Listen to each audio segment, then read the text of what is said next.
नमस्कार दोस्तों। आज है होली दहन के बाद में जो तीसरा दिन आता है वो आता है दशा माता की तीसरी कहानी सुनने का। तो welcome to my channel Neel Dinaz kitchen Hindi. तो आज मैं बताने जा रही हूँ आपको दशा माता की तीसरी कहानी। तो एक गांव में एक सासू बहू थी। बहू का पति परदेश धन कमाने गया था। एक दिन सुबह सुबह उनके चूल्हे में आग बुझ गई। तो सास ने बहू से पूछा कि बहू, जा पड़ोसन के यहाँ से आग मांग कर ले आ और फिर भोजन बना ले। तो बहू बड़ी आश्चर्य करने लग गई कि बहू हाथ में कंडी लेकर आग लेने गांव में गई। तो उस दिन दशा माता का व्रत था, इसलिए किसी ने भी उसे आग नहीं दी। वह खाली हाथ लौटकर घर आ गई। वह सास से बोली कि दशा माता व्रत के कारण अभी कोई अग्नि नहीं जला रहा है। फिर शाम को जब सास अग्नि लेने गई तो पड़ोसन ने दे दी। साय होने पर वह पड़ोसन के पास जाकर बोली कि मेरी सास तो दशा माता का डोरा नहीं लेती, परंतु अब की बार मैं डोरा लेना चाहती हूँ। मुझे पूजन की विधि भी बता देना। दोबारा जब डोरा लेने का समय आया तो बहू ने सास को बिना बताए ही दशा माता का डोरा ले लिया। अब इतना होने पर 9 दिन तक वह किसी न किसी बहाने पर पड़ोसन के घर जाकर कथा सुनती रही। तो 10वें दिन उसे चिंता सताने लगी कि अब मैं पूजा कैसे करूँगी। वह मन ही मन दशा माता का ध्यान धरकर सोचने लगी कि आज सास कहीं बाहर चली जाए तो मैं शांतिपूर्वक पूजा कर लूँ। तो इतने में ही दशा माता की कृपा से सास को कोई ना कोई काम याद आ गया। तो बहू के मन की भी मुराद पूरी हो गई। तो वह तो यही चाहती थी कि उसने सास से कहा कि आप निश्चिंत होकर जाइए, घर का सारा काम मैं निपटा लूँगी। तो सास के जाते ही बहू ने स्नान कर दशा माता की पूजा की। इसके बाद वह पूजा की सारी सामग्री मिट्टी के गोले में रखकर उसे पेट पधारने के लिए ले जाने लगी। तो इतने में ही उसकी सास खेतों से वापस आ गई।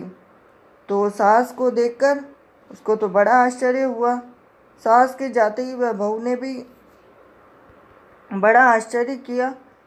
सास ने आते ही बहू से पूछा कि तुम मुझे भोजन देने क्यों नहीं आई, तो अब तक क्या कर रही थी। तो बहू ने कहा कि आज मैंने सर के बाल धोए थे, उनके सूखने में देर लग गई, इस कारण भोजन बनाने में देर हो गई।